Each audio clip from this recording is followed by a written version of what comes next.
কালকে বলছিল যে সকাল 8টায় আসবা, মানে সে আগে চলে আসে এবং আমরা মনে হয় লেট করে আসি। যেমন আমি আপুর সাথে খুব সুন্দর করে সে আমাকে একটা জিনিস এনে বলছিল যে পায়লার সময় ভাগ করে খাই। না, এটা আমি বলবো না, এটা দর্শক যারা, যদিও ভাবি আমি একটু আগে আমি রাজভাইকে বলছিলাম যে ভাইয়া মনে হচ্ছে যে এটা আমি একক নাটক করছি, কারণ ভাইয়ার সাথে আমি অসংখ্য নাটকে কাজ করেছি এবং অনেক ভালো ভালো প্রশংসা পেয়েছি, দর্শক পছন্দ করেছে। তো ওই জায়গা থেকে মনে হচ্ছে এখন এই কাজটি করতে এসে যে ভাইয়ার এত বেশি সিরিয়াস। যেমন কালকে বলছিল যে সকাল 8টায় আসবা, মানে সে আগে চলে আসে এবং আমরা মনে হয় লেট করে আসি। যে তার এই সিরিয়াসনেস দেখে আমি নিজেও আসলে মানে অবাক যে অ্যাকচুয়ালি কী করব। এবং এই জায়গা থেকে মনে হয়েছে যে এটা একটা সিরিজ না, এটা আমার কাছে একদম একটা একক নাটকের মতোই।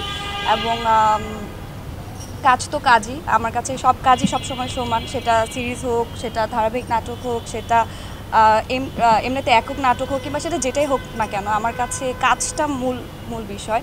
আমি প্ল্যাটফর্মে করছি, সেটা থেকে ইম্পর্টেন্ট হচ্ছে আমার অ্যাক্টিংটা, আমি সেখানে সবসময় মনোযোগ দিয়ে করার চেষ্টা করি।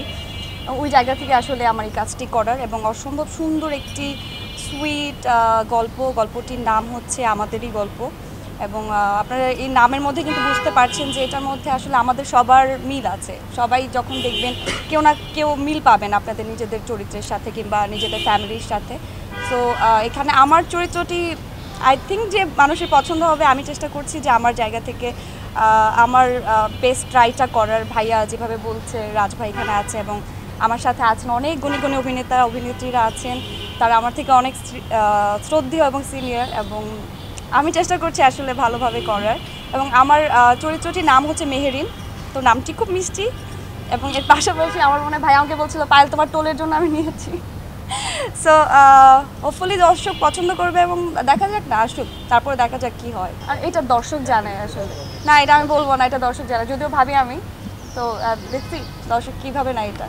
আমি মানে নর্মালি কি হয়, একটা শুটিং সেটে গেলে অনেক সময় হয় যে কতক্ষণে বাসায় যাব, কতক্ষণে শুটিংটা শেষ হবে, কিংবা প্যারা লাগতেছে এটার পর আরেকটা সিন। কিন্তু এখানে আমার মনে হচ্ছে ভাইয়া এটা না এটা করবো না এটা করবো, মানে ভালো লাগে, মানে অনেক ফ্যামিলি এনভায়রনমেন্টে কাজ করা হয়। এটা ভাইয়ার একটা বড় গুণ। আর ভাইয়া অনেক থাকে না, অনেক মজা করে কাজ করে, মানে ফিল হয় না যে সেই স্ক্রিপ্ট ধরাই দেয় না যে এইটাই করো। আমরা আমাদের মতো করে কাজ করতে পারি, সিচুয়েশনাল অ্যাক্টিং করতে পারি। সো এটা অনেক বড় গুণ ভাইয়ার। এই জায়গাতে এখানে তো পরিবারেরই গল্প, এটা তো অলরেডি সবাই বলেছে, তো নতুন করে বলার কিছু নেই।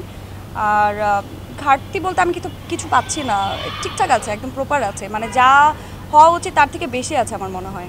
শেখার তো শেষ নেই এখানে।